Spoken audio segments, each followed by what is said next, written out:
Imagine this scenario. A catastrophic event has wiped out most of human civilization. The survivors huddle in scattered groups, their smartphones dead, their cities dark, their knowledge fragmented. But in a vault somewhere, preserved against all odds, sits a single hard drive containing 5 terabytes of carefully curated information. This is not science fiction. It is a thought experiment that reveals something profound about the nature of knowledge itself. Could this single device become the seed crystal from which an entire civilization could regrow? Could we compress 10,000 years of human understanding into a format that could survive catastrophe and teach future generations everything they need to know? More importantly, what would we choose to save? And perhaps most critically, would having the information even be enough? Today we are going to explore one of the most fascinating questions at the intersection of information theory, anthropology, and survival. Could humanity's collective knowledge truly be preserved, transmitted, and used to rebuild everything we have lost? This question challenges our assumptions about what knowledge really is, how it can be stored, and whether information alone is sufficient to recreate the complex tapestry of human civilization. Let us start by understanding the magnitude of what we are attempting. Human civilization represents approximately 12,000 years of accumulated knowledge, from the first agricultural settlements to quantum computers. The question is not whether we can store this information. Storage is cheap. 5 terabytes can hold approximately 2.5 million books worth of text, or roughly 5 times the entire contents of the Library of Congress. That is an enormous amount of information, more than any individual could read in multiple lifetimes. But here is the first problem. Knowledge is not just information. It is context, prerequisite understanding, practical experience, and cultural framework. A medical textbook is useless if you do not understand biology. A biology textbook is useless if you do not understand chemistry. Chemistry requires mathematics. Mathematics requires symbolic thinking and abstract reasoning. Every piece of advanced knowledge sits atop a pyramid of foundational concepts that must be mastered first. This is what educators call the prerequisite problem. In our intact civilization, we solve this through years of structured education, elementary school, high school, university, specialized training. We have teachers who can adapt explanations, answer questions, and provide hands-on demonstration. A teacher can see when a student is confused and adjust their approach. They can provide examples, draw diagrams, demonstrate procedures, and give feedback on practice attempts. But a hard drive cannot do any of that. It can only present information in a fixed format. It cannot gauge understanding, cannot see the confusion in a reader's eyes, cannot demonstrate the difference between knowing about something and knowing how to do something. This distinction becomes absolutely critical when we are talking about rebuilding civilization from scratch. Consider this example. You could read every book ever written about swimming, memorize every technique, understand the physics of buoyancy and hydrodynamics perfectly, and then jump into deep water and drown. Knowledge and capability are not the same thing. Reading about a skill is fundamentally different from practicing that skill under guidance until it becomes second nature. This gap between theoretical knowledge and practical capability is one of the biggest challenges in using preserved information to rebuild society. There is another dimension to this challenge that is even more subtle. It is called tacit knowledge. This is the kind of knowledge that exists in the hands and intuitions of skilled practitioners but has never been fully articulated in words. A master blacksmith knows when the metal is the right temperature, not from a thermometer reading but from the color of the glow and the sound it makes when struck. An experienced baker can tell when bread dough has been kneaded enough by how it feels under their hands. A skilled surgeon develops a sense for tissue quality that no textbook can fully convey. Michael Polanyi, the philosopher who coined the term tacit knowledge, famously wrote, "We can know more than we can tell." This phrase captures a profound truth about human expertise. Much of what makes us competent at any task, from riding a bicycle to diagnosing disease, exists below the level of conscious articulation. We do these things through pattern recognition, muscle memory, and intuitive judgment developed through thousands of hours of practice.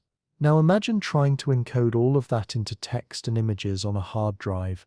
How do you write down the feeling of dough that has been kneaded enough? How do you capture the judgment call that separates a competent surgeon from a great one? How do you preserve the accumulated wisdom of generations of farmers who know their specific land, their specific climate, their specific crops? These questions reveal the fundamental limitation of storing knowledge as pure information. The anthropologist Claude Lévi-Strauss studied how indigenous cultures preserve and transmit complex knowledge about their environments: which plants are edible, which are medicinal, where to find water in dry seasons, how to navigate vast territories. This knowledge, accumulated over thousands of years, is often embedded in stories, rituals, and practices that make sense only within the full cultural context. Strip away that context, and you lose the knowledge even if you could theoretically write down all the facts. The knowledge is inseparable from the culture that created and maintains it.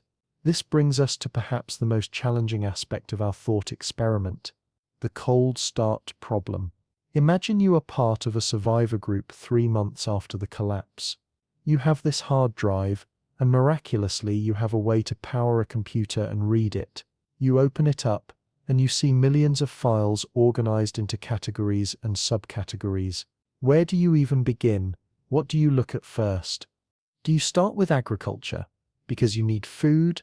Modern industrial farming requires tractors, petroleum-based fertilizers, pesticides, and hybrid seeds, none of which you can produce yet. Traditional farming methods might be more appropriate, but they require knowledge of your specific environment. Do you have draft animals? What is your growing season? What pests will you face? The answers depend entirely on where you are and what resources you have access to. Or do you start with medicine, because people are getting sick? But modern medicine requires a pharmaceutical industry, diagnostic equipment, sterile facilities. Traditional medicine might be more accessible, but it requires identifying local plants correctly. A mistake could be fatal.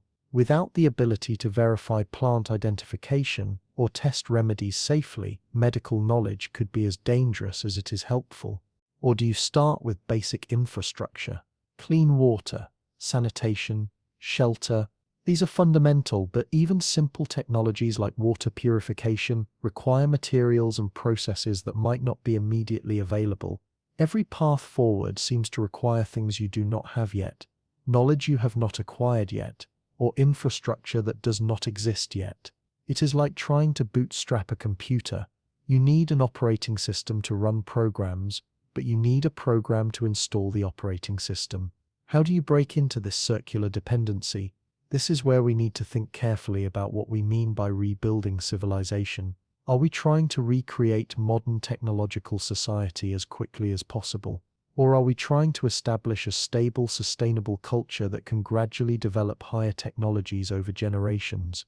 These are radically different goals requiring radically different information and approaches. The rapid reconstruction approach would focus on preserving enough knowledge to leapfrog back to industrial age capabilities: metallurgy, chemistry, electricity generation, basic manufacturing. The goal would be to minimize the technological dark age, to get back to something recognizable as modern civilization within a generation or two. This approach assumes that modern technology is inherently superior and that returning to it as quickly as possible is the highest priority. The gradual reconstruction approach would focus on establishing stable foundations first: sustainable food production, basic healthcare, preservation of literacy and numeracy, and the scientific method itself. The assumption would be that once these foundations are secure, technological development will naturally occur again, perhaps differently, perhaps better than before. This approach prioritizes stability and sustainability over speed. Which approach is more realistic? Which is more desirable? These are not just practical questions. They are philosophical ones that reveal our assumptions about what civilization actually is and what makes it worth preserving. The answer shapes everything about how we would design our knowledge archive and what information we would prioritize. It forces us to confront uncomfortable questions about whether our current civilization, for all its technological sophistication, is actually the model we want future generations to follow. Now let us get practical. Suppose we accept the challenge.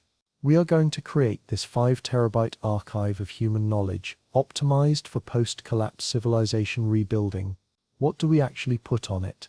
This is where theory meets reality, and we have to make hard choices about priorities and trade-offs.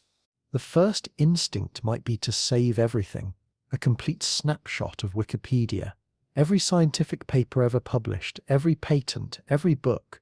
But this democratic approach to knowledge preservation has serious problems. The biggest issue is signal-to-noise ratio. Modern information systems are designed for people who already have context and can filter effectively. Wikipedia assumes you understand what is important and what is tangential. Scientific papers assume you have advanced training in the field. Patents are written in deliberately obscure legal language to protect intellectual property. If you are starting from scratch, how do you separate crucial information from trivia? For perspective, Wikipedia contains about 50 million pages in all languages. Even if we just saved English Wikipedia, that is about 6 million articles. Now imagine you are a survivor trying to learn how to purify water. You search for water purification and get an article that mentions dozens of methods. Chlorination, ozonation, ultraviolet treatment, reverse osmosis, distillation, ceramic filtration. Each method has prerequisites. Chlorination requires producing or finding chlorine compounds. UV treatment requires electricity and specialized bulbs. Reverse osmosis requires pressure vessels and membranes. Which method can you actually implement with what you have? The article does not tell you, because it was not written for that purpose. It was written for people living in intact civilization, who can simply turn on a tap or buy a commercial water filter. The knowledge exists, but it is not organized in a way that is useful for your actual situation. This is why several real-world projects have attempted to create curated knowledge bases specifically for civilization rebuilding. The most famous is probably The Knowledge: How to Rebuild Our World from Scratch by Lewis Dartnell.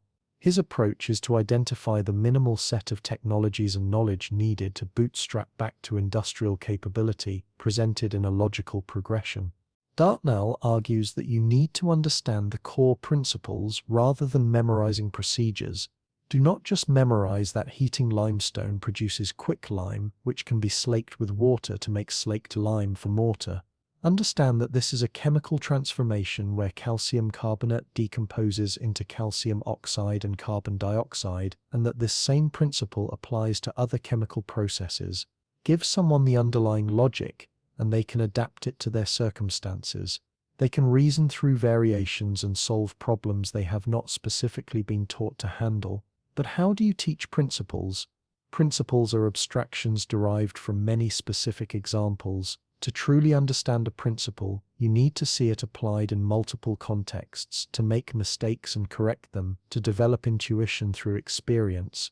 Can a static database provide that kind of learning environment? This is a fundamental pedagogical challenge that has no easy answer. This brings us to the question of format. Should our civilization rebuilding hard drive contain text documents? These are compact, searchable, and can convey complex ideas, but they require literacy, and they are linear. You have to read them from start to finish to extract the knowledge. For someone learning a new skill, text alone may not be sufficient to understand the process, especially if it involves physical techniques or spatial relationships. What about diagrams and images? These can convey spatial relationships and practical designs that are difficult to describe in words. A single exploded view diagram of a water pump might communicate more than pages of text description, but images take up much more space than text, and they still require interpretation. Someone has to understand what they are looking at, and how to translate a two-dimensional image into a three-dimensional object. Video demonstrations could show processes in action, which is invaluable for learning practical skills. Watching someone properly forge a blade, or set a broken bone, or construct a shelter provides information that text cannot convey. You can see the sequence of movements, the speed and force applied, the subtle adjustments made in real time. But video is extremely space-intensive. A single hour of high-quality video can take up several gigabytes. And video is not searchable or easily referenced. You cannot quickly look up a specific fact in a video the way you can in text. Interactive simulations would be even more powerful. Imagine software that lets you experiment with concepts, adjust variables in a chemical reaction, test structural designs, practice medical procedures on simulated patients. This would be incredibly valuable for learning, but it requires sophisticated programming. The software itself becomes another thing that needs to be preserved and maintained, and it requires computing hardware to run. What about code and algorithms? Beyond the information itself, we might want to preserve computational tools, programs for mathematics, engineering simulation, medical diagnosis, agricultural planning. But software requires compatible hardware and operating systems. Software written for Windows 10 will not run on Linux without modification. What computing environment do we assume our survivors will have? This creates another dependency problem. We need to preserve not just the software but the entire technology stack it depends on. The honest answer is probably all of the above, but carefully curated and structured. We need a hybrid approach that combines different formats for different purposes, organized in a way that guides learners from basic to advanced topics. The challenge is creating a coherent organizational structure that makes sense to someone starting from a low knowledge base. Let us think about what categories of knowledge we would need to include. First, foundational sciences, mathematics, physics, chemistry, biology, but not advanced research papers. Rather, textbooks and curricula that build understanding from the ground up. We would need arithmetic, geometry, algebra, calculus, presented in a logical sequence. We would need basic mechanics, thermodynamics, electromagnetism, with practical examples that connect theory to observable phenomena. We would need atomic theory, stoichiometry, organic chemistry. We would need cell biology, genetics, evolution, ecology. These sciences are foundational not because they are abstract, but because they describe how the world actually works. Understanding leverage and mechanical advantage helps you build better tools. Understanding fermentation helps you preserve food and make medicines. Understanding genetics helps you selectively breed better crops and livestock. Every piece of scientific knowledge has practical applications that can improve survival and quality of life. Second, practical technologies. Agriculture, medicine, construction, manufacturing, energy production. But again, we need to be strategic. Modern agricultural techniques depend on infrastructure. We will not have. We need information on permaculture, crop rotation, composting, seed saving, animal husbandry, pest management using available materials. We need knowledge of how to farm without fossil fuels, because there will not be any available in the quantities needed for industrial agriculture. For medicine, we need first aid, surgery basics, herbal medicine, disease prevention, sanitation. We need to know how to make basic medicines from available materials. Willow bark for pain relief, bread mold for antibiotics, alcohol for disinfection. We need to understand germ theory, because that is one of the single most important pieces of knowledge for improving survival rates. Understanding that diseases are caused by microorganisms rather than bad air or divine punishment revolutionizes public health. For construction, we need to know how to work with stone, wood, earth, and eventually metals. How to build structures that are stable, weatherproof, and safe.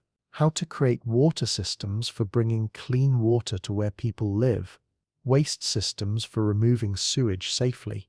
Heating and cooling systems that work with passive design rather than requiring massive energy inputs. These are ancient technologies that we have largely forgotten in the age of mechanical heating and air conditioning. For manufacturing, we need metallurgy. Finding ore, building furnaces, smelting, forging, casting. We need glass making, pottery, textile production, leatherworking, paper making. These are not just useful skills, they are essential for creating the tools you need to create better tools. Metallurgy in particular is transformative. The ability to work metal opens up possibilities that simply do not exist with stone and wood alone. For energy, we need to understand fire management, water wheels, windmills, steam engines, and eventually electricity generation. Energy is the master resource. Having access to concentrated energy sources accelerates everything else. The difference between a society that can only use human and animal muscle power and one that can harness water or wind power is enormous. The difference between those and one that can generate electricity is even larger. Third, social technologies. This is often overlooked, but it is absolutely critical. Civilizations are not just technologies and skills. They are ways of organizing people to work together toward common goals. We need to preserve knowledge about governance structures, conflict resolution, economic systems, education methods, legal frameworks. How do you prevent the collapse from devolving into tyranny or warlordism? How do you establish fair systems for distributing resources and labor? How do you preserve knowledge across generations when the people who have it will eventually die? How do you maintain social cohesion under stress? Different societies throughout history have solved these problems in different ways. We might want to preserve diverse examples: democratic systems, consensus-based systems, legal codes, educational philosophies, conflict resolution mechanisms, not to prescribe any single right way to organize society, but to show that there are many viable approaches and to help survivors avoid common pitfalls that have destroyed civilizations in the past. Fourth, meta-knowledge. Perhaps most importantly, we need to preserve not just what we know, but how we know it. The scientific method is humanity's most powerful tool for generating reliable knowledge about the world. The experimental process, the importance of reproducibility, the concept of falsifiability, the value of skepticism and peer review, these are not just academic abstractions. They are the engine that drives progress and prevents us from wasting time on dead ends. We need to explain why superstition and magical thinking are traps, why anecdote is not the same as evidence. Because in a post-collapse scenario, when people are desperate and scared, they will be vulnerable to charlatans and false prophets offering easy answers. Someone will claim they can cure disease with crystals or predict the weather through divination. Preserving rational thinking and the tools to evaluate claims might be as important as preserving any specific technical knowledge. We would also want to preserve the history of science, not just final results, but the stories of discovery, the false starts and blind alleys, the gradual refinement of ideas. Understanding that knowledge is hard-won and built incrementally might prevent the kind of magical thinking that assumes ancient advanced civilizations or secret hidden knowledge. It teaches humility and patience. Progress is slow and difficult, not a matter of rediscovering lost secrets. Fifth, cultural heritage. This might seem less practical, but consider this question: what makes life worth living? Are we rebuilding civilization just to survive or to thrive? Do we want to preserve music, art, literature, philosophy? Do we want to save the great works of human creativity and wisdom? There is a practical argument for this. Cultural works encode values, provide meaning, inspire hope, and bind communities together. They are not just decoration. They are part of what makes us human. A civilization that loses its culture is impoverished, even if it is technologically successful. But there is also a difficult question here about prioritization. If we only have 5 terabytes, and every megabyte devoted to Shakespeare is a megabyte not devoted to medicine or agriculture, how do we make that trade-off? Is it worth saving the complete works of Mozart if it means leaving out information on water treatment that could save lives? These are not easy questions, and different people would make different choices. So far, we have been assuming that our survivors can actually access the hard drive, but this assumption papers over some serious technical challenges. Let us unpack what it would actually take to read and use this preserved knowledge. First, the hard drive itself has to survive. Modern hard drives are remarkably fragile devices. They contain spinning platters coated with magnetic material, read by tiny heads floating nanometers above the surface. Any physical shock, moisture, temperature, extreme, or magnetic field can damage them irreparably. A hard drive in storage might last 5 to 10 years if you are lucky. That is not long in civilizational terms. Solid-state drives are more robust against physical shock but have their own issues. They lose charge over time, especially if not powered up periodically. Data retention on an unpowered SSD might be as little as a few months to a few years, depending on how much it was used before storage. This is a fundamental problem with electronic storage media. They are designed for active use, not long-term archival storage. Some have proposed optical media, CDs, DVDs, or Blu-rays. High-quality archival discs can potentially last decades or even centuries if stored properly, but they have much lower capacity. A Blu-ray disc holds about 25 gigabytes, so you would need 200 discs to store 5 terabytes. That is manageable, but now you need to preserve all those discs and keep them organized. You need an indexing system so people can find what they need, and you still need a device capable of reading optical discs, which has its own power and maintenance requirements. Then there is the even more fundamental question: how do you power the device to read it? A modern hard drive requires electricity at specific voltages. A modern computer requires stable power, often from a complex power supply unit. In a post-collapse scenario, you are not likely to have reliable grid electricity.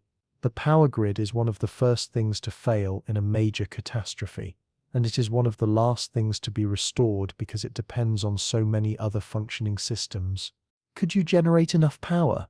Sure, a small generator, some solar panels, even a bicycle-powered dynamo could potentially produce enough electricity to run a laptop and read a hard drive, but you need to build or salvage these systems. You need to understand electronics well enough to match voltage requirements and avoid damaging equipment.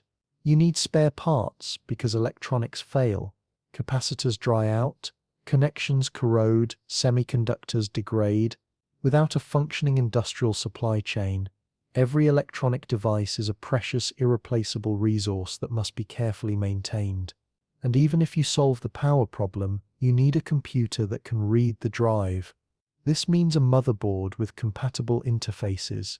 Different hard drives use different connection standards: SATA, IDE, USB. Does your computer have the right ports? Do you have the right cables? These seem like trivial questions, but they become critical when you cannot just order a replacement cable online. You need a CPU and RAM to run an operating system. Not trivial to salvage and maintain. You need a display, a monitor, or screen. Also requires power and specific connections. You need input devices, a keyboard and mouse at minimum. All of these components are complex, fragile, and interdependent. If any single component fails, the entire system stops working. And in a post-collapse scenario, there is no Amazon Prime to order replacement parts. You are limited to salvaging from the ruins or building new components from scratch, which requires its own set of advanced capabilities. This is why some preservation projects have focused on truly long-term storage methods. The Arch Mission Foundation has created storage devices designed to last millions of years. They use technologies like 5D optical data storage in quartz glass, literally encoding data in the three-dimensional structure of glass at the nanoscale. This data can survive extreme temperatures, radiation, even the vacuum of space. It is almost indestructible. But here is the catch. The more durable you make the storage, the harder it is to read. You cannot just plug a quartz disk into a USB port. Reading 5D optical storage requires sophisticated microscopy equipment.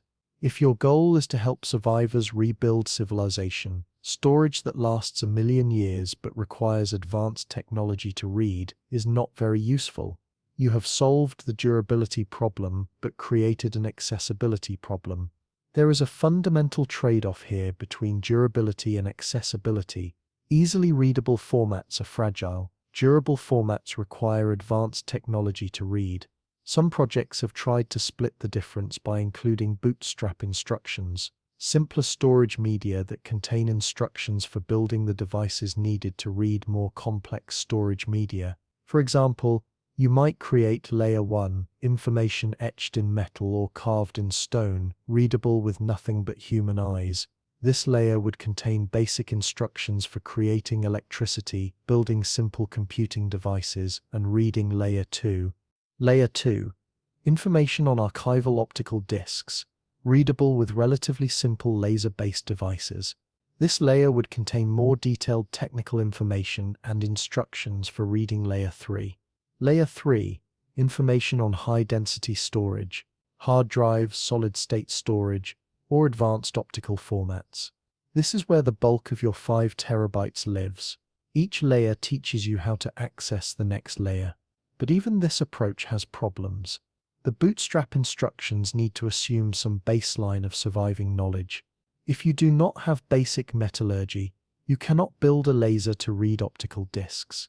If you do not have basic electricity, you cannot power any of this. The circular dependencies never completely go away.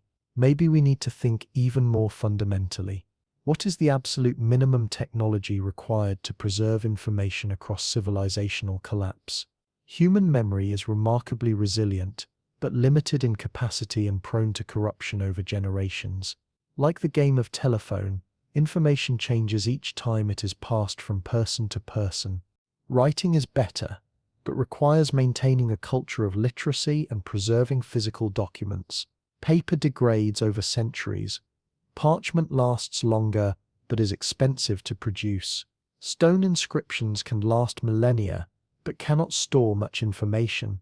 The ancient solution was to encode important information in multiple redundant forms. Oral traditions, written documents, monuments, rituals, the same information preserved through different media, each providing backup for the others. Perhaps our hard drive should not be a single technological artifact, but rather a distributed system. Books, microfilm, optical disks, electronic storage, and even oral traditions, all containing overlapping information. This redundancy approach is less efficient. You are storing the same information multiple times in different formats, but it is more robust. If one preservation method fails, others might succeed, and different formats are accessible at different technology levels. So even if advanced electronics are lost, simpler backup systems remain readable. There is also the question of where you store this archive. Do you create many copies and distribute them globally? That maximizes the chance that survivors will find one, but it also means you need to produce and maintain many copies. The more copies you have, the greater the chance of survival, but also the greater the resource investment required. Do you store it in a single hardened facility? That is more efficient, but creates a single point of failure. If that location becomes inaccessible, the knowledge is lost. Some have proposed the library at the end of the world concept, a facility in a geographically remote, geologically stable location, built to withstand various catastrophes and stocked with both information and the tools needed to access it. Svalbard Global Seed Vault is one example of this thinking, though it focuses on genetic rather than information preservation. It is built deep into a mountain on a Norwegian island, designed to remain frozen even without power, protecting seeds from nearly any conceivable disaster. But there is something almost ironic about this approach. We are trying to preserve knowledge for survivors of civilizational collapse, but we are using solutions that require industrial civilization to create and maintain. It is a paradox. The more sophisticated our preservation methods, the less likely they are to remain accessible to people who need them most. A quartz disk that lasts 1,000,000 years does you no good if you do not have a microscope to read it. Perhaps the real solution is cultural rather than technological. Instead of trying to create a perfect archive, maybe we should focus on creating a culture of knowledge preservation. A society that values learning, maintains literacy, practices the scientific method, and teaches each generation to teach the next. Because ultimately knowledge is not preserved in devices, it is preserved in minds and practices and communities. The medieval monasteries preserved knowledge not through advanced technology, but through cultural commitment. Generations of monks dedicated their lives to copying and studying texts, maintaining libraries, teaching students. That cultural infrastructure was more important than any particular storage technology. Let us step back and think about this problem more systematically. If we are serious about preserving knowledge for rebuilding civilization, we need to understand the architecture of knowledge itself, how different pieces of knowledge depend on each other, which capabilities enable which other capabilities, and what the critical path to technological recovery looks like. Think of this as a technology tree, similar to what you might see in a civilization building game. In those games, you cannot research gunpowder until you have researched chemistry, and you cannot research chemistry until you have researched scientific method. The game models dependencies between technologies. Real history did not work quite like that. Knowledge develops messily, with parallel paths, false starts, and lucky accidents. The actual history of technology is full of inventions that came about by chance, or solutions discovered in one context and later applied to another. But if we are trying to deliberately reconstruct civilization, we can think strategically about the most efficient paths forward. At the base of our knowledge hierarchy, we have immediate survival needs. This is what you need to know to not die in the first few weeks and months. Finding clean water, identifying contaminated water sources, basic filtration and purification. This is absolutely critical because waterborne disease is one of the biggest killers in low-technology scenarios. Dysentery, cholera, typhoid. These diseases that we have almost forgotten in the developed world would come roaring back, creating shelter, protection from the elements, heat retention, basic structural principles. People can die of exposure in hours under the wrong conditions, hypothermia in cold weather, heat stroke in hot weather. Shelter is not optional, it is immediate and essential. Acquiring food, foraging for edible plants, hunting, fishing, food preservation. Initially, survivors will likely salvage canned goods and stored food, but that will not last forever. You need renewable food sources. Basic first aid, treating wounds, preventing infection, splinting fractures, recognizing dangerous conditions. Many injuries that are minor annoyances with modern medicine can be fatal without it. A simple cut can become infected and lead to sepsis. A broken bone can become gangrenous if not properly set. Fire making and management. For cooking, water purification, heating, light, and eventually metallurgy. Fire is perhaps the single most important technology in all of human history. It is the foundation on which everything else is built. This is survival-level knowledge.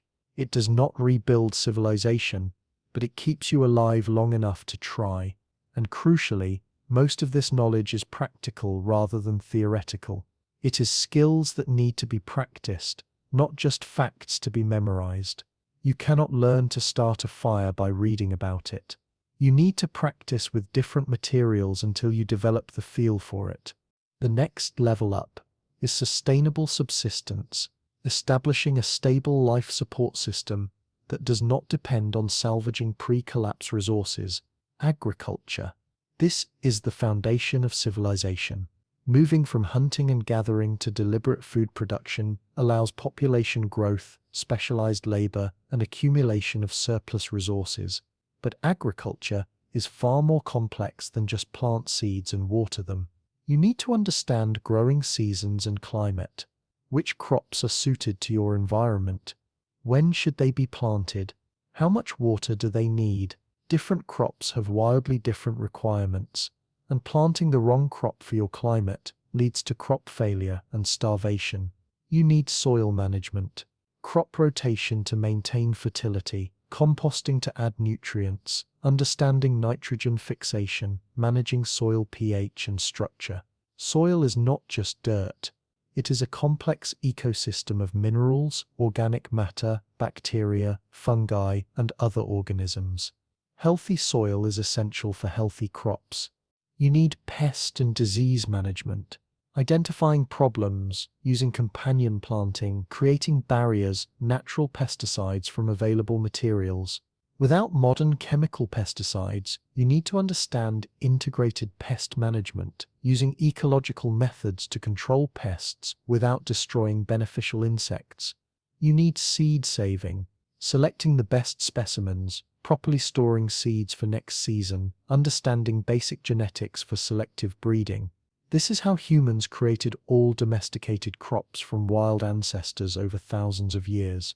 You need tool creation, plows, hoes, sickles, irrigation systems, storage facilities. Agricultural tools multiply human labor efficiency by factors of 10 or more. Animal husbandry. Domesticated animals provide meat, milk, eggs, wool, leather, labor, and fertilizer. But they require knowledge of breeding, feeding, healthcare, and behavior management. Keeping animals alive and productive is a full-time job that requires extensive knowledge of animal biology and behavior. Food preservation, drying, smoking, salting, pickling, fermenting. Without refrigeration, preservation is essential for surviving winter and building food security.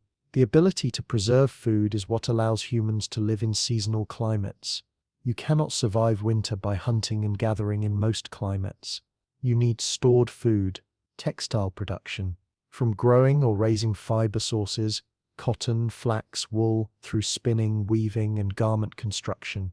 Everyone needs clothing, and textile production is extremely labor-intensive without machinery. In pre-industrial societies, textile production often occupied the majority of women's labor. Basic medicine, herbal remedies, surgical techniques, midwifery, disease prevention through hygiene and sanitation. Medical knowledge directly impacts population survival and growth, reducing infant and maternal mortality, treating common illnesses, preventing epidemics through sanitation. These are the fundamentals that allow populations to grow rather than slowly declining due to disease. This level establishes stability. You are no longer just surviving day to day. You are establishing a sustainable way of life. This is roughly where human civilization was for thousands of years. Stable agricultural societies that could support populations, develop culture, and accumulate knowledge. Most humans who have ever lived existed at roughly this technology level. It is not primitive. It is sustainable and can support complex societies. The next level is artisan technologies. Specialized skills that improve quality of life and enable higher technologies. Metallurgy. This is huge. The ability to smelt metal from ore and forge it into tools transforms capabilities. You can make better farm implements, better weapons, better construction tools, precision instruments. But metallurgy is complex. Finding ore, identifying metal-bearing rocks, understanding which ores contain which metals. Not all rocks contain metal, and metal ores do not always look like metal. Building furnaces. Creating structures that can reach high temperatures, 1500 degrees Celsius or more for iron. Maintaining consistent heat. Managing airflow. This is sophisticated engineering. A furnace that cannot reach sufficient temperature produces nothing but wasted fuel. Smelting. Extracting pure metal from ore through chemical reduction, typically using carbon. Understanding slag separation and multiple processing stages. Forging and casting. Shaping metal through heating and hammering, or by pouring molten metal into molds. Different metals require different techniques.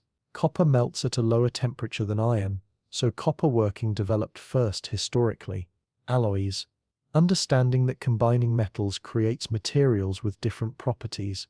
Bronze, copper, and tin is harder than pure copper. Steel, iron, and carbon is stronger than pure iron.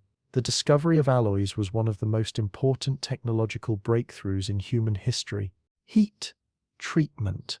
Controlling the properties of metal through heating and cooling cycles. Hardening, tempering, annealing. A sword that is too hard will shatter. One that is too soft will bend.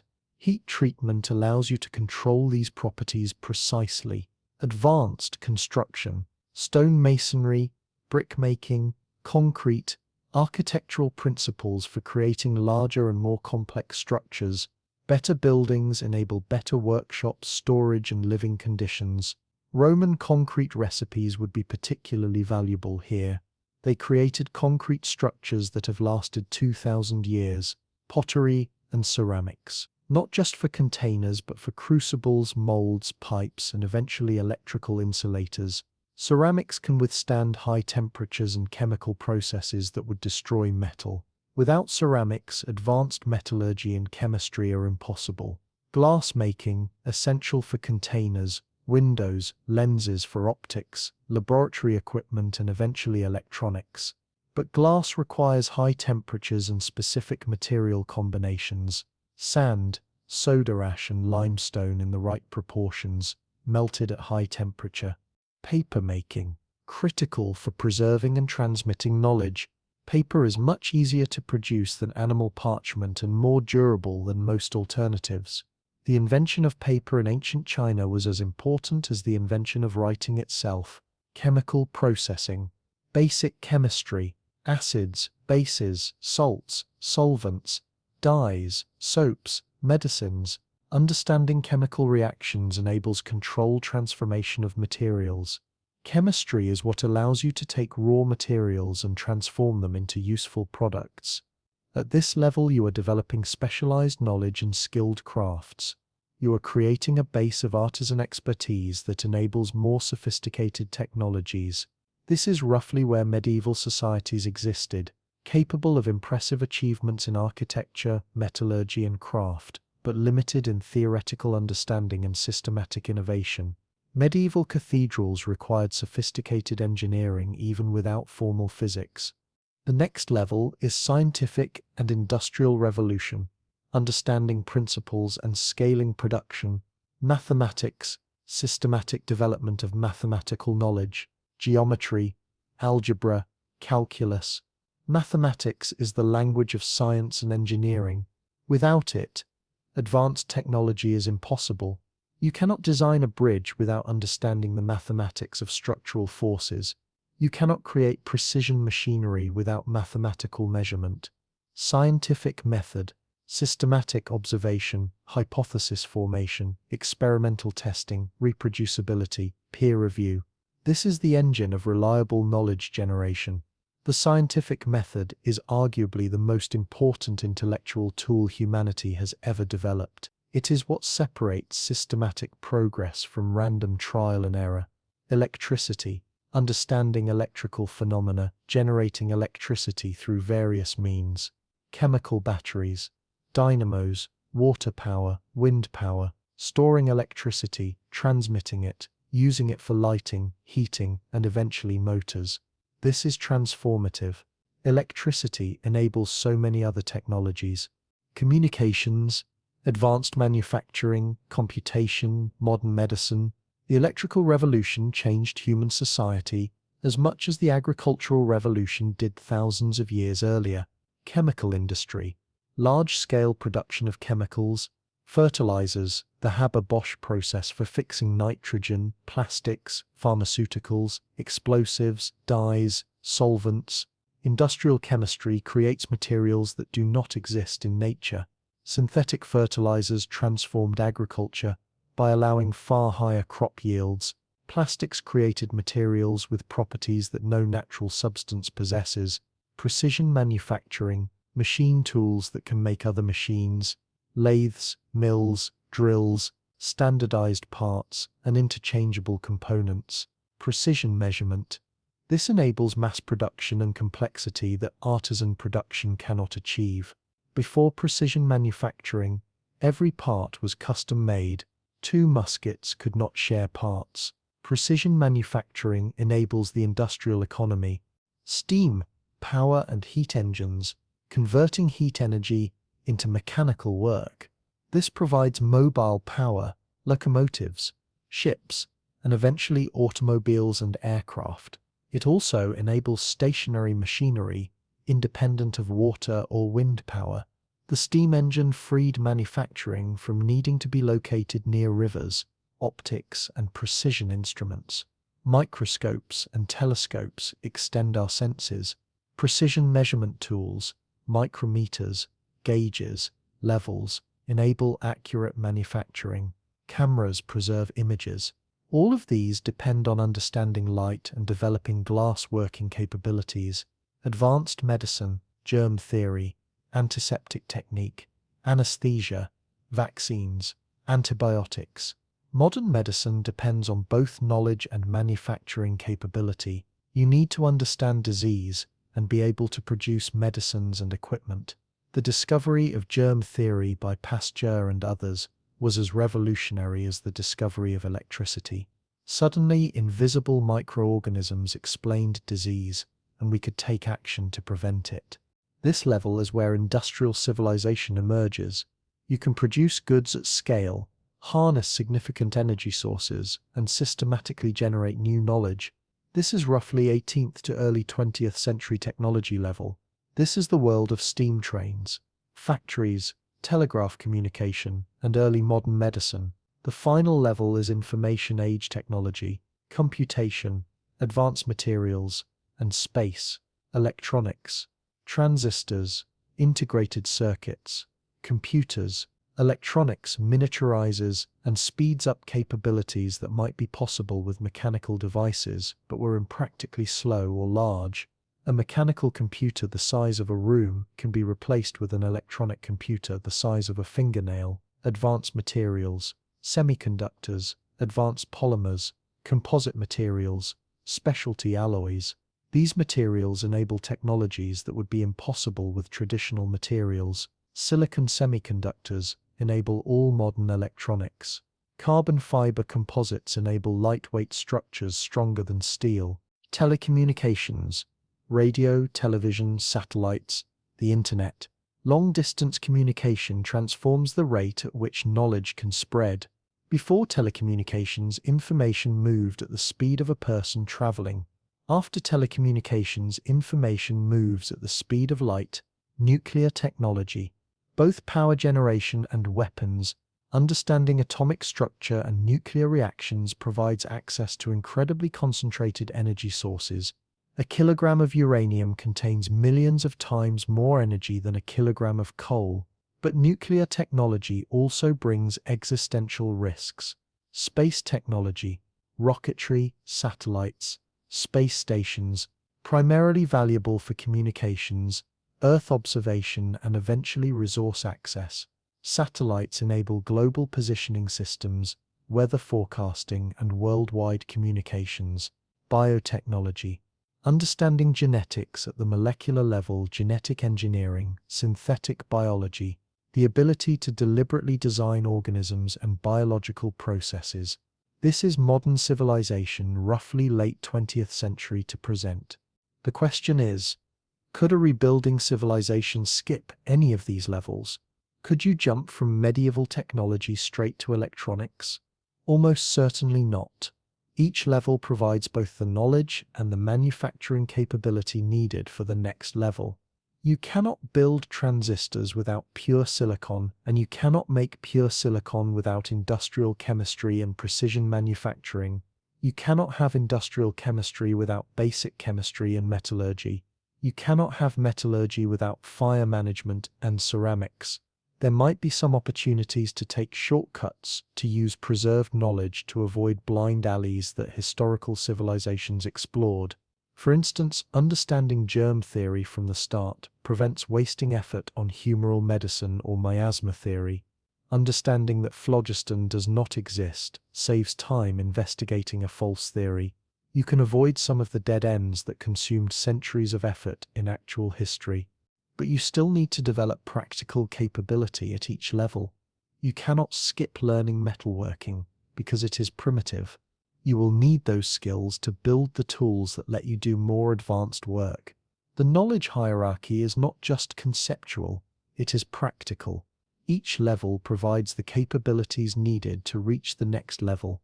This is why bootstrapping civilization is so challenging. You cannot just give someone a college education and expect them to rebuild modern technology in a forest clearing. They need infrastructure, tools, materials, and skills developed over many stages. This is not just a thought experiment. Various individuals and organizations have actually attempted to create knowledge preservation projects for exactly this purpose. Let us look at what they have done and what we can learn from their attempts. The Long Now Foundation's Rosetta project aims to create a linguistic Rosetta Stone for our era, a comprehensive digital library of human languages, stored in a way that can last thousands of years. They have created a disk of nickel, 3 inches in diameter, with microscopic engravings containing information about 1,500 human languages. The outer surface has text readable with the naked eye, teaching you how to read the microscopic text underneath. It is an elegant solution to the bootstrap problem. The disk itself contains instructions for reading it, but the Rosetta project focuses specifically on linguistics and cultural preservation, not practical technology. Its goal is to prevent language death and preserve cultural heritage, which is noble but different from enabling civilization rebuilding. The Svalbard Global Seed Vault is perhaps the most famous preservation project, though it stores genetic information rather than knowledge. Built deep into a mountain on a Norwegian island near the Arctic, it contains seeds from crop varieties around the world. The idea is that if catastrophe destroys agricultural diversity, this vault could help restore it. But notice what the seed vault preserves: genetic information, not knowledge about how to use it. It is valuable, but you still need to know agriculture. You need the knowledge to go with the seeds. A seed vault without agricultural knowledge is like a library without literacy. Lewis Dartnell's book, The Knowledge, is a deliberate attempt to create a handbook for rebuilding civilization. It is organized logically: survival basics first, then agriculture, then materials and manufacturing, then more advanced technologies. Dartnell is an astrobiology professor, and he has thought carefully about the dependency chains between technologies. But even his comprehensive book is just 300 pages. That is detailed enough to give you directions, but not detailed enough to make you an expert in any particular area. It is a roadmap, not a complete encyclopedia. You would still need to supplement it with more detailed references. Think of it as a guide to what you need to learn rather than a complete education in itself.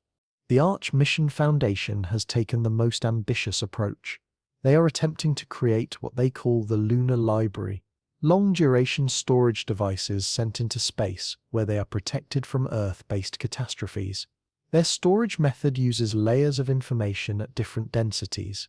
The first 4 layers contain analog data in human-readable form, basically pictures you can see with microscopes of increasing power. This includes technical diagrams, instructions, and selections from Wikipedia. The deepest layers contain digital data, essentially a complete archive of Wikipedia and other sources, stored as DNA or in quartz glass. They have already sent one archive to the Moon aboard an Israeli spacecraft in 2019. Unfortunately, the spacecraft crashed during landing, so the archive is somewhere in the lunar debris field, intact theoretically, but not exactly accessible. The Arch mission's approach is fascinating because it takes the very long view. They are not trying to help survivors next year, or even next century. They are thinking about preserving human knowledge for millions of years, protecting it against extinction-level events. But this creates a tension. The longer your time horizon, the less likely your storage format will be readable. How do you build something that lasts a million years and can still be understood by whoever finds it? The Global Explorer project and similar efforts focus on preserving archaeological knowledge. The thinking here is that much human knowledge is embedded in physical sites: ancient buildings, irrigation systems, agricultural terraces. These sites encode practical solutions to problems developed over generations. If we can document them thoroughly before they are destroyed, we preserve not just history but practical engineering knowledge. For example, Roman aqueducts demonstrate sophisticated understanding of hydraulics, gradients, and materials. Ancient terracing systems show sustainable agriculture adapted to specific landscapes. Traditional architectural techniques reveal solutions for climate control without mechanical systems. This is practical knowledge that took centuries to develop through trial and error. There is also a more grassroots movement of appropriate technology advocates who document low-technology solutions to modern problems. Organizations like Practical Action, Engineers Without Borders, and various permaculture movements create detailed guides for sustainable living without industrial supply chains. These guides often focus on intermediate technology, solutions more advanced than traditional methods, but simpler than modern industrial approaches. For example, bicycle-powered machines for grinding grain or pumping water, ram pumps that lift water without external power, rocket mass heaters that provide efficient heating with minimal fuel, solar cookers and food dryers, biogas digesters that turn organic waste into cooking fuel. This intermediate technology approach is valuable because it acknowledges that rebuilding civilization does not mean jumping straight back to our current tech level. There is a middle path that combines modern understanding with appropriate complexity for available resources. Wikipedia itself has become an unintentional civilization preservation project. Several organizations have created offline versions, entire copies of Wikipedia that can run on a local computer without internet access. The QX project, for instance, packages Wikipedia and other educational resources into compressed archives that fit on thumb drives or SD cards. Medical organizations like Doctors Without Borders have created offline medical libraries specifically for use in areas without reliable internet. These combine textbooks, diagnostic guides, treatment protocols, and drug information. They are designed to be practical references for medical professionals working with limited resources. Open-source hardware projects like the Open Source Ecology initiative have gone even further. They are trying to create a global village construction set, 50 industrial machines that can be built using basic materials and tools, and which together can produce the infrastructure for a small civilization. Their designs are completely open source and include tractors and agricultural equipment, brick-making machines, sawmills and lumber processing, metal forges and welding equipment, 3D printers and CNC mills, electrical generators and power systems, bakery ovens and food processing equipment. The idea is that with these 50 machines, a small community could produce most of what it needs and gradually build more sophisticated capabilities. They are not just designing these machines theoretically, they are building and testing them on an actual farm in Missouri, documenting everything, and releasing all the plans for free. This might be one of the most practical approaches to the civilization rebuilding problem. Instead of just preserving knowledge as text, they are creating detailed build instructions, video demonstrations, and proven designs that people could actually follow. And because they are open source, these designs are distributed widely, increasing the chance they will survive any particular catastrophe. But even this ambitious project reveals the scale of the challenge. They have spent years developing their 50 machines, and they represent just a tiny fraction of industrial civilization's capabilities.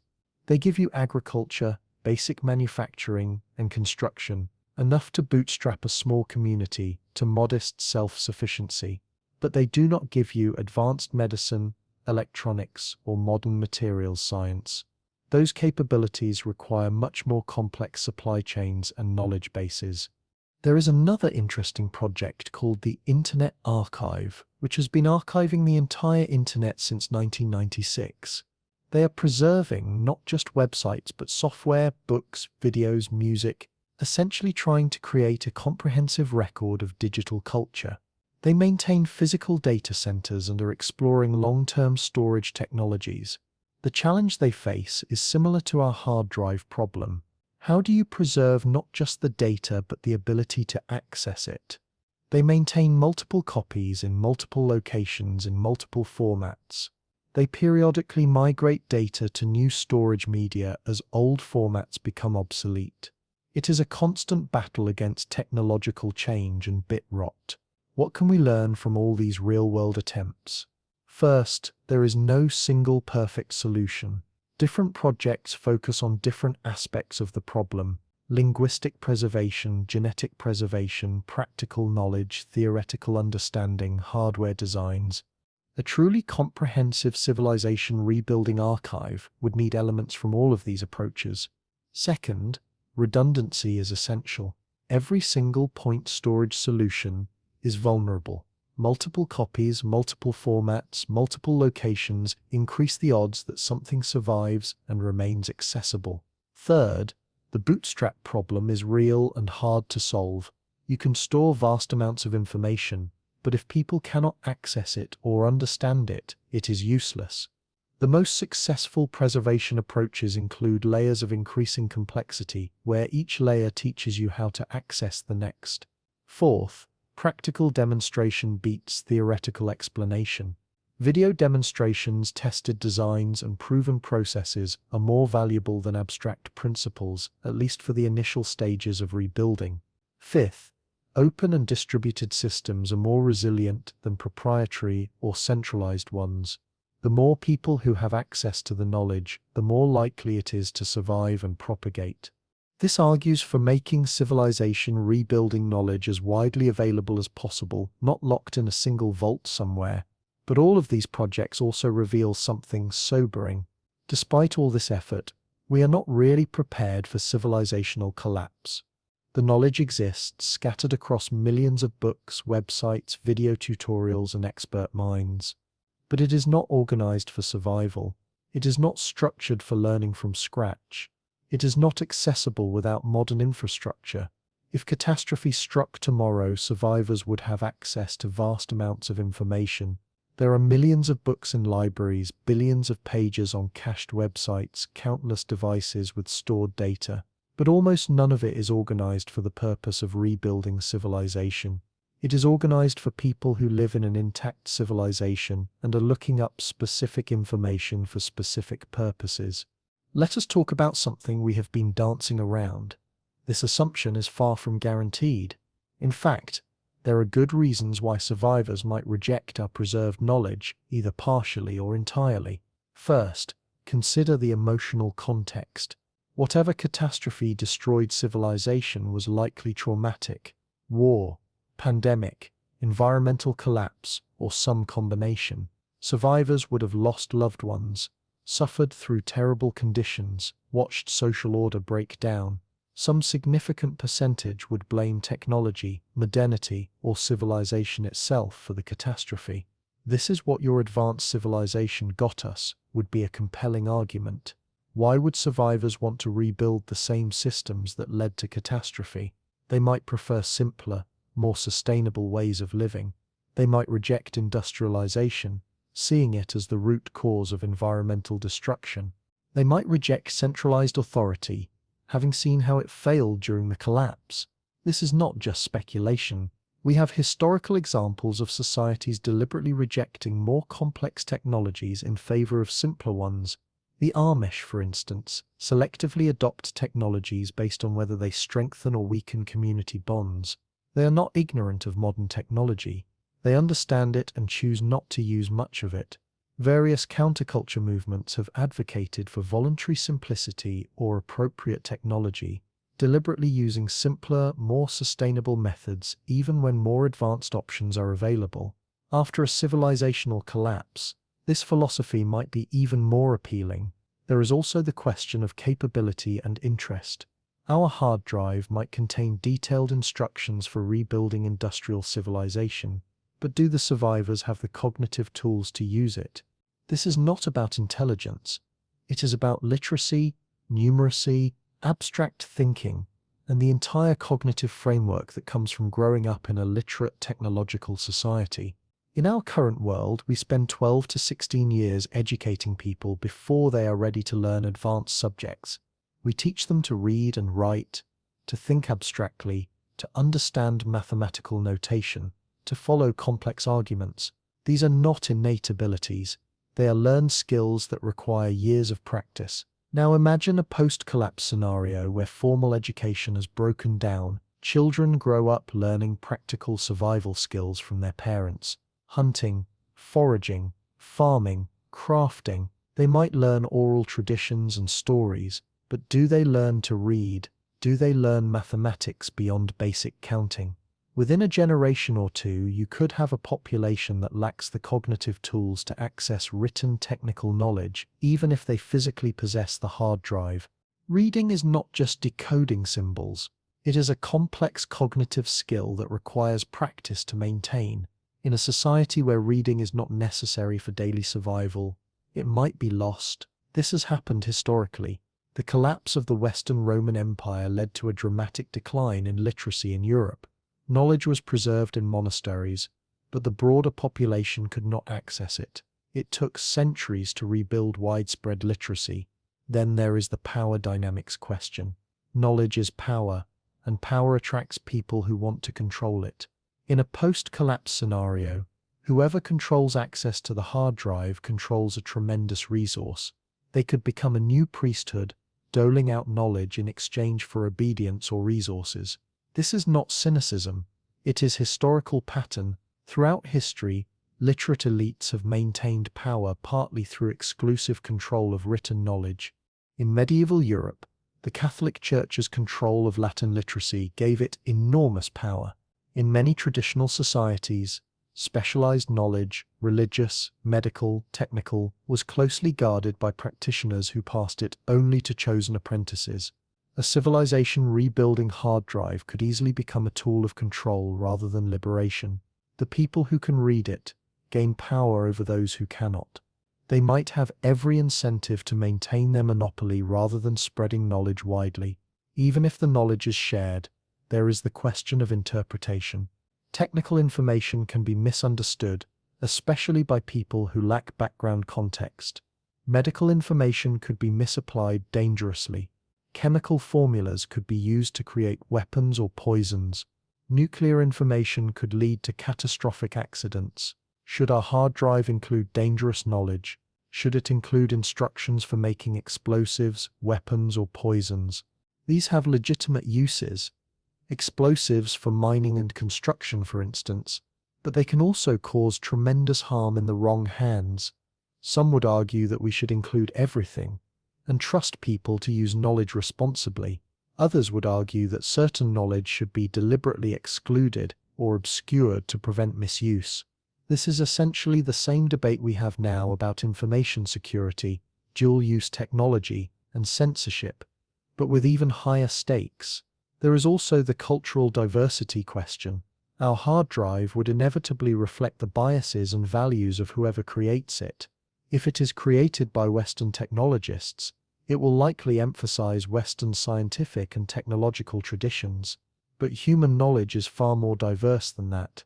Indigenous cultures around the world have developed sophisticated understanding of their local environments, which plants are useful, which animals are edible, how ecosystems function, how to live sustainably in specific places. This knowledge is often oral, embedded in stories and practices, and specific to particular locations. Should our hard drive attempt to include this traditional ecological knowledge? How would we do that? Much of it is implicit and context-dependent, and there are ethical questions about appropriating indigenous knowledge, especially given the history of colonialism and cultural destruction. Different cultures also have different values about what knowledge is important. A Western scientific approach emphasizes objective, universal laws. Physics works the same everywhere. But other traditions emphasize relational knowledge, contextual understanding, and the integration of spiritual and practical wisdom. We might create a hard drive that perfectly preserves Western scientific knowledge, but fails to preserve equally valuable knowledge from other traditions. And then we have not really preserved human knowledge. We have preserved one particular slice of it. Then there is the timeline question. Let us say survivors do want to use our hard drive. They can access it, they have the capability to understand it, and they are using it responsibly. How long does the rebuilding process take? Historical technological development took thousands of years from agriculture to industrial revolution. Could we compress that to a few generations by providing a roadmap? Maybe, but there are hard limits. You cannot teach someone advanced mathematics in a week. You cannot become a skilled surgeon by reading a book. You cannot develop expertise in metallurgy without years of practice. Knowledge transfer takes time, and skill development takes even more time. And you need population. Many technologies require specialized knowledge, and specialists need to be supported by a broader population. A society of a few hundred people cannot support the division of labor needed for advanced technology. You need farmers growing surplus food, so others can specialize. You need enough people that some can devote years to learning specialized skills, Population growth is limited by resources and child-rearing time. Even with good nutrition and medicine, it takes about 20 years to raise a human from infant to productive adult. You cannot rush that. So rebuilding population to the levels needed for industrial civilization takes generations, no matter how good your knowledge base is. There is also the resource question. Modern civilization depends on easily accessible resources, shallow ore deposits, surface coal, conventional oil. We have extracted most of those. The resources that remain require advanced technology to access: deep mining, offshore drilling, complex processing. A rebuilding civilization would have access to salvage, metal from collapsed buildings, for instance. But salvage eventually runs out. Could they develop mining and refining capabilities to access remaining resources? Probably, but it would be harder than it was the first time, because the easy stuff is gone. This might fundamentally limit how high a rebuilding civilization could climb technologically. They might get to medieval or early industrial capabilities using salvage and remaining surface resources, but struggle to reach modern tech levels because the resource base has been depleted. All of this suggests that our hard drive, even if perfectly designed and accessible, might not actually lead to rapid civilization rebuilding. It might be used selectively, adapted to local conditions, reinterpreted through different cultural lenses, or even rejected entirely in favor of different approaches to organizing society. And maybe that is okay. Maybe the goal should not be to perfectly recreate modern civilization, but to preserve options, to provide future humans with the accumulated wisdom of their ancestors, which they can use as they see fit, to ensure that hard-won knowledge is not completely lost, even if it is applied differently than we might expect. Let us get concrete. Suppose the collapse happens tomorrow. Pick your catastrophe. And suppose by remarkable fortune, a group of survivors finds our carefully prepared hard drive, along with a solar panel and laptop to read it. What would actually happen? The realistic answer is probably chaos, followed by pragmatic muddling through. The first days and weeks would be about immediate survival. People would be finding water, gathering food, securing shelter, dealing with injuries and illness, and figuring out who is in charge. The hard drive would be irrelevant. You do not need a technical library to know you should find clean water. You need to actually find water. Assuming the group survives the immediate crisis, they would face a question: where are we going to live? They need to choose a location that provides clean water, a stream, spring, or lake that is not contaminated. Arable land, soil suitable for growing crops, shelter, either existing structures they can repair or materials to build new ones. Safety, defensible position, away from obvious dangers. Climate, somewhere they can survive year-round with available resources. This choice matters enormously. Different locations offer different resources and face different challenges. Settling near the coast gives you fishing and trade routes but exposes you to storms and raiders. Settling in mountains gives you defensibility and fresh water but makes agriculture harder. Settling in forests gives you building materials and game but requires clearing land for farming. The hard drive might help with this decision. It could contain geographical information, agricultural zone maps, resource locations, but the survivors would still need to physically scout locations, assess risks, and make judgment calls based on their specific situation. Once they have settled, the next priority is food security. This is where the hard drive becomes more relevant. Detailed information on agriculture, crop selection, planting schedules, soil management, pest control could dramatically improve their chances of successful farming. But there is a gap between information and implementation. The hard drive might say plant wheat in early spring when soil temperature reaches 40 degrees Fahrenheit in rows 6 inches apart at a depth of 1 to 2 inches. But do they have wheat seeds? Do they have a thermometer to measure soil temperature? Do they have a ruler to measure spacing and depth? Do they have a plow, or will they dig by hand? Real implementation involves adaptation. They would need to work with what they actually have. Whatever seeds they can find or salvage, whatever tools they can make or repair, whatever land they have available. The knowledge helps, but it does not remove the need for experimentation and adaptation. The same pattern applies to every technology. The hard drive might contain perfect instructions for building a forge to smelt iron, but they need to find iron ore. Do they even know what it looks like? Can they locate a deposit? Build the forge? Do they have suitable clay for furnace bricks? Do they have materials for a bellows? Reach sufficient temperature? Do they have enough fuel? Do they know how to manage the fire? Process the ore? Separate iron from slag? Remove impurities? Work the metal? Each step has prerequisites and potential failure points. Knowledge helps, but it does not guarantee success. They would likely fail multiple times before getting it right, learning through trial and error just as historical peoples did, only with a guidebook to give them hints. Over time, patterns would emerge. Some people would specialize in particular skills. The person who figured out pottery becomes the potter. The person good with plants becomes the farmer.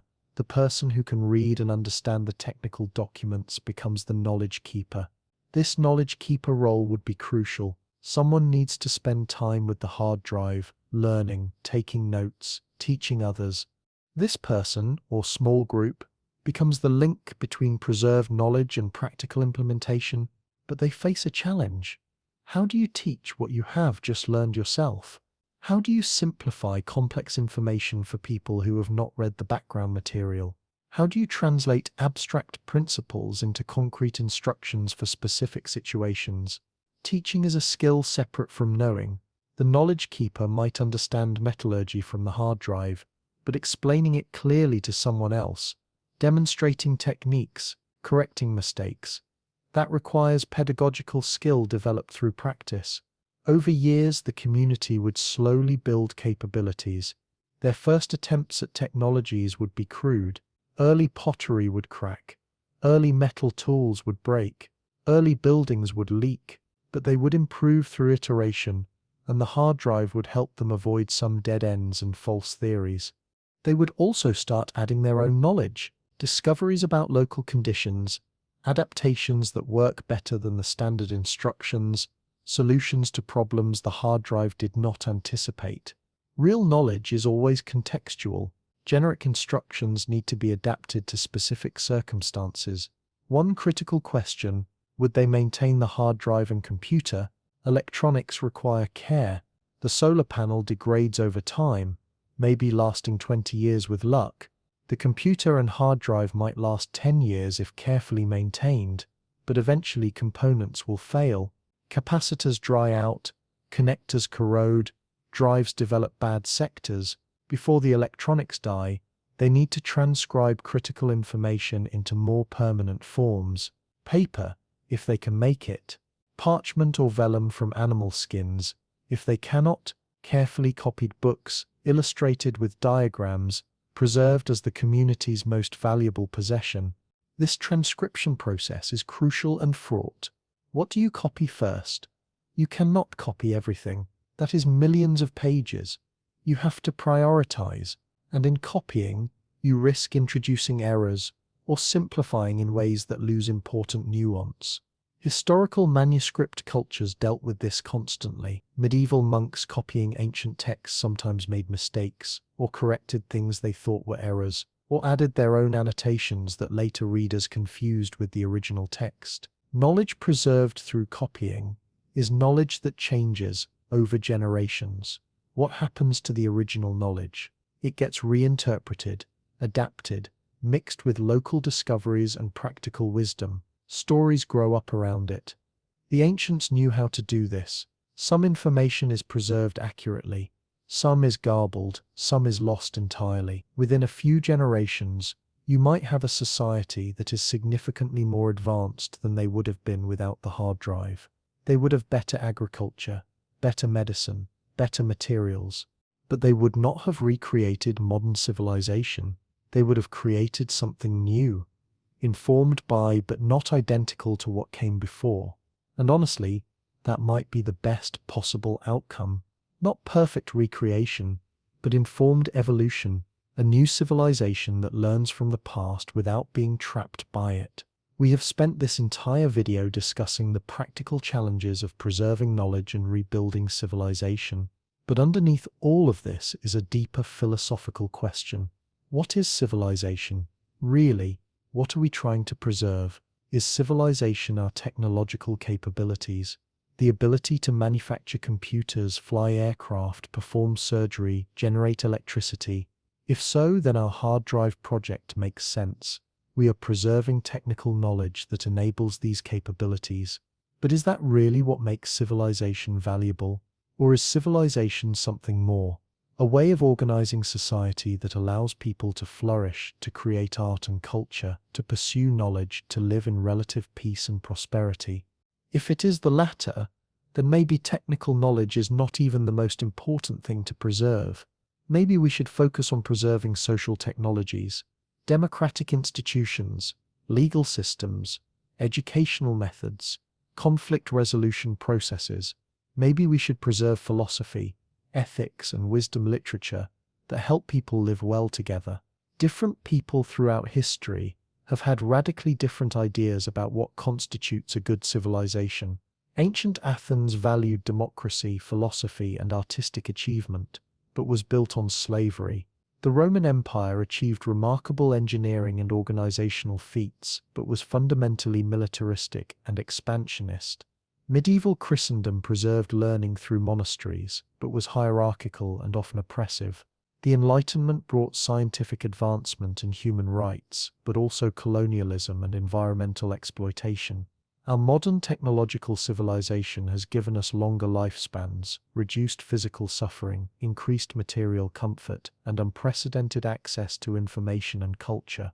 But it has also brought environmental destruction, existential weapons, social atomization, and the very real possibility of civilizational collapse that motivates this thought experiment.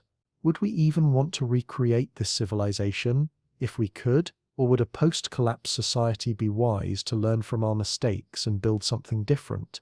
Perhaps less technologically advanced, but more sustainable, more equitable, more humane. There is a concept in ecology called climax community, a stable ecosystem that has reached equilibrium with its environment. The ecosystem does not keep growing and complexifying forever. It reaches a sustainable, steady state. Maybe civilizations have something similar, a level of complexity that is optimal for human flourishing, beyond which additional complexity creates more problems than it solves. Maybe modern technological civilization has overshot that optimal complexity. We have incredible capabilities, but we are also stressed, anxious, disconnected, and facing existential risks from the very technologies that were supposed to improve our lives. Maybe a rebuilt civilization would be wise to aim for a different balance, sufficient technology to meet genuine needs, but not so much that it becomes an end in itself. This connects to deep questions about human nature and the good life. What do people actually need to be happy? Not what do we want. Advertising has thoroughly confused wants and needs, but what genuinely contributes to human flourishing? Psychological research suggests the basics: physical health and security, meaningful relationships, purposeful activity, some degree of autonomy, connection to something larger than oneself. Notice that most of this does not require advanced technology. Medieval peasants, for all their hardships, often had stronger community bonds and clearer sense of purpose than modern isolated individuals. This is not to romanticize pre-industrial life. It was often brutal, short, and filled with suffering that modern medicine could prevent. But it is worth questioning the assumption that more technology automatically equals better lives. A rebuilt civilization would have the opportunity to be more intentional about technology adoption. Instead of automatically pursuing every capability, they could ask, does this technology serve genuine human needs? Does it strengthen or weaken community? Is it sustainable? What are the trade-offs? This kind of thoughtful technology assessment is something we have largely failed to do in our current civilization. We develop capabilities and then figure out their impacts afterward. A post-collapse society, having seen where that leads, might be wiser. But there is a counter-argument. This kind of philosophical reflection is a luxury afforded by prosperity.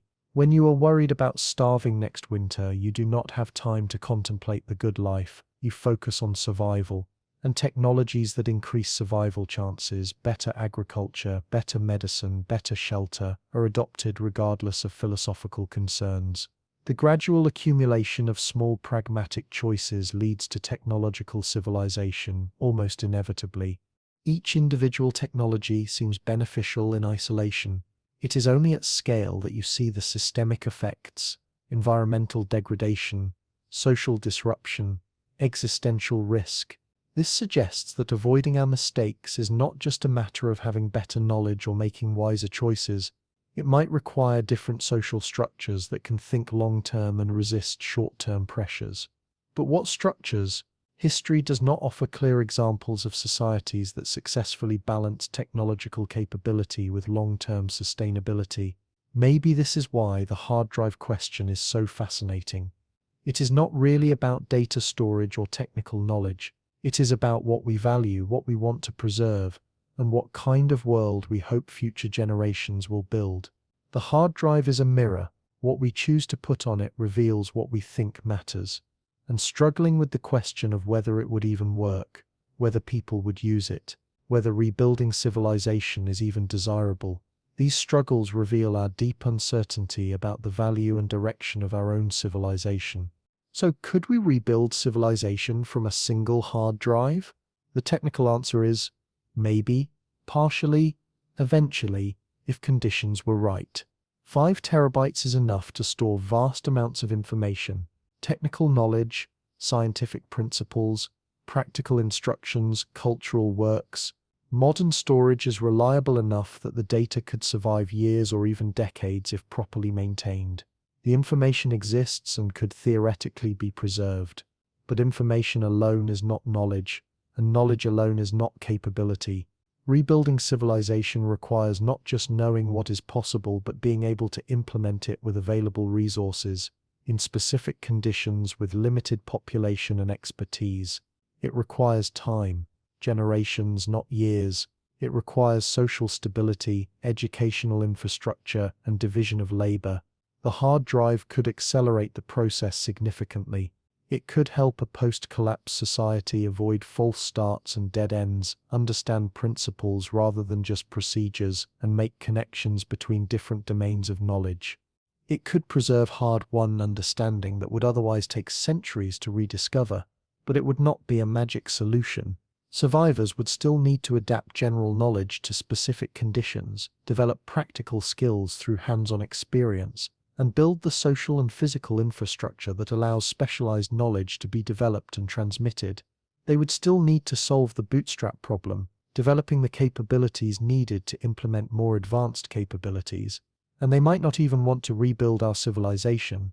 They might take what is useful from our preserved knowledge and build something different, perhaps wiser, perhaps simpler, perhaps better adapted to a changed world. The hard drive would be a resource, not a blueprint. Maybe that is the right way to think about knowledge preservation, not as a plan for recreating what we have, but as a gift to future generations, our accumulated understanding offered freely, to be used or adapted or even rejected as they see fit. The harder question is not whether we could preserve knowledge on a hard drive. It is whether we can preserve the wisdom to use knowledge well, to develop technologies that serve genuine human needs, to build societies that allow people to flourish, to live sustainably within ecological limits. Those are not the kinds of things you can store on a hard drive. They are habits of mind, cultural values, social practices that exist in communities and traditions. They are encoded not in documents, but in how we treat each other, how we make decisions, how we balance competing values. If we are serious about helping future civilizations, whether post-collapse or simply future generations in our continuing civilization, we need to think beyond technical knowledge. We need to preserve, practice, and pass on wisdom. The judgment to know when to use capabilities and when to refrain, the humility to acknowledge uncertainty and limits, the care to consider long-term consequences, the compassion to prioritize human welfare over narrow technical progress. Can you put wisdom on a hard drive? Probably not. But you can create conditions in which wisdom develops. through education that emphasizes thinking over memorization, through institutions that reward long-term thinking, through cultures that value reflection and restraint. Maybe the real answer to our question is this. We cannot rebuild civilization from a single hard drive, because civilization is not the sum of its technical knowledge. Civilization is people, living together, solving problems together, passing on values and practices and stories that shape how they see the world and treat each other. The hard drive could be a valuable tool, but tools without wisdom are as likely to harm as to help, and wisdom cannot be downloaded. It has to be lived, practiced, and taught through example. So perhaps instead of asking, could we rebuild civilization from a hard drive, we should ask, what kind of civilization do we want to build? And what will we do today to ensure that future generations, whether they are rebuilding from collapse or continuing our trajectory, have not just our knowledge but our wisdom? Those are harder questions, without easy answers, but they are the questions that actually matter. As we have explored throughout this examination, the challenge of preserving and transmitting civilization is far more complex than simply storing information on a device. It touches on fundamental questions about the nature of knowledge, the structure of society, and the meaning of progress itself. The hard drive thought experiment reveals that our civilization is built not just on what we know, but on intricate webs of practice, culture, and shared understanding that cannot be easily captured or transmitted. Whether we face actual collapse or simply want to preserve our achievements for future generations, the lesson is the same. Knowledge without context is sterile. Information without wisdom is dangerous. Technology without values is rudderless. What we choose to preserve, and how we choose to preserve it, reflects our deepest beliefs about what makes human civilization worth sustaining. In the end, perhaps the most important thing we can preserve is not any particular piece of information, but the spirit of inquiry itself, the curiosity that drives us to understand the world, the humility to admit what we do not know, the courage to question assumptions, and the wisdom to use knowledge in service of human flourishing. These qualities cannot be stored on any hard drive, but they are the foundation of everything else. They are what allowed our ancestors to build civilization from nothing, and what would allow our descendants to rebuild it if necessary. The hard drive is just a tool, a repository of accumulated facts and techniques. But the real treasure of civilization lives in communities of people who care about knowledge, who teach each other, who build on what came before while adapting to new circumstances. That is what we should strive to preserve and cultivate, not just for some hypothetical post-apocalyptic future, but for the very real challenges we face today. As we conclude this exploration, we are left with more questions than answers, which is perhaps as it should be. The question of whether we could rebuild civilization from a hard drive forces us to confront what civilization really means, what knowledge really is, and what we truly value about the world we have built. It challenges us to think carefully about preservation, transmission, and the responsibilities we bear to future generations. And ultimately, it reminds us that the most important things we can pass on are not facts or techniques, but values and ways of thinking that enable each generation to create something meaningful from whatever circumstances they inherit. Thank you for joining me on this thought-provoking journey through the possibilities and limitations of preserving human civilization.